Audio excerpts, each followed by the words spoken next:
Normally on January 5th, at the end of a presidential term, people are packing up and getting ready to leave. But what are they doing in this White House? January 5th, Oval Office meeting, Barack Obama, Joe Biden. And what are they talking about?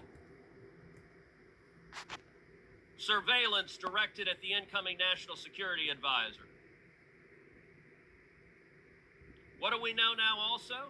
Sally Yates, the acting attorney general, was surprised. What do you mean? What are you talking about, Michael Flynn? Well, it turns out James Comey, the FBI director, was directly briefing President Obama.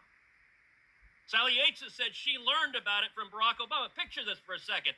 The acting attorney general of the United States has no idea that our law enforcement is surveilling and targeting a three-star general who is the incoming national security advisor. But the president knows.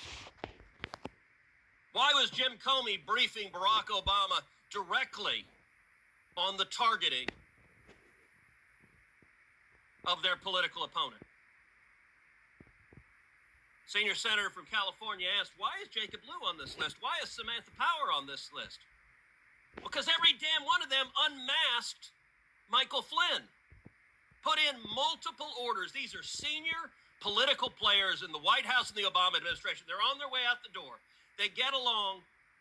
They get masked intercepts that protect the privacy and hide a U.S. citizen, and they put in request after request after request. By the way, Joe Biden put in that request also.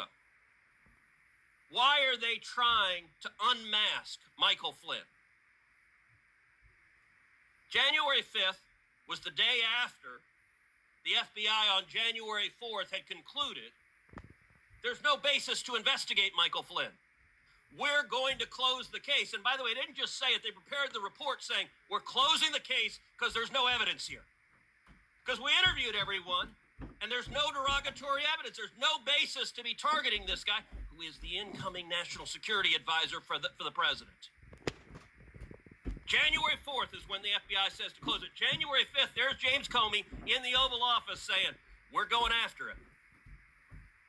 We're going after Michael Flynn. And by the way, 15 days later, January 20th, look, there is in this room probably 500 years of government experience. I encourage all of you, pick up and read the Susan Rice email.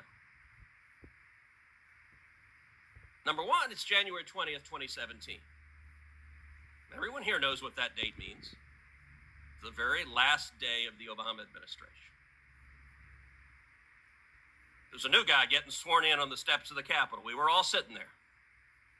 Apparently, while we were sitting there, anyone else in a White House, and a lot of people here have been involved in White Houses of outgoing administrations, you're packing up your stuff. You're taking down the picture of your wife or your husband from the wall. You're putting your personal belongings in a box and you're leaving. It's not what Susan Rice is doing. She's sitting down typing an email. An email to whom? Herself. How often do you email yourself? Is that something you do a lot? Dear me, as you're leaving a job. She emails herself and writes this memo, which in the annals of government is one of the funniest damn memos you'll ever read.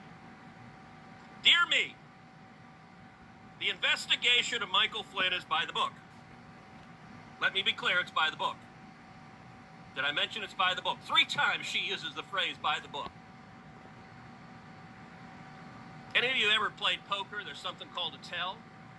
When someone's writing over, this is by the book, we're not doing anything wrong, that's a big indication they're scared they're doing something wrong. The only reason she writes that email is she's sitting there going, oh crap, in about an hour, these next guys are going to arrive and they might find out that we turned the FBI into the personal research arm of the DNC. Look, all of them thought Hillary was going to win. Nobody would know that they had abused law enforcement and intelligence to target their political enemies. She writes this memo. By the way, ain't nothing by the book if on January 4th they say we're closing the investigation because there's no evidence. And January 5th, the FBI director is in the Oval Office with the president saying, hey, we're going after the guy. There's no book that lays that out. And what's astonishing, there's not a single Democrat here cares. Not a one of you is troubled. Or at least you won't say it publicly. Now, I get it. It's an election year. Joe Biden's your nominee. For God's sakes, you don't want to uncover something that shows that Joe Biden was part of corruption. Barack Obama, I get it, you revere. You don't want to reveal that he was involved in the corruption, and you can't reveal Joe Biden's.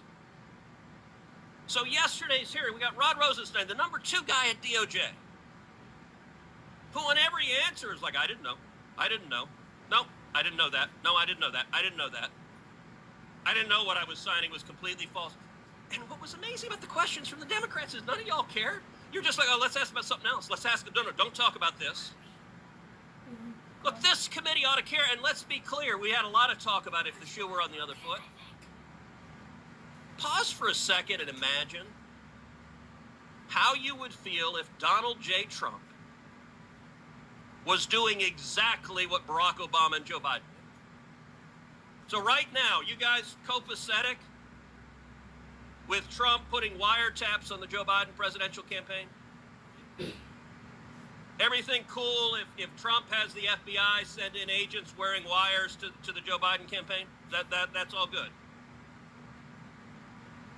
Everything all right if they fraudulently create evidence. They doctor emails from the CIA and send it to a court under oath. No problem there? This is an absolute outrage and abuse of power.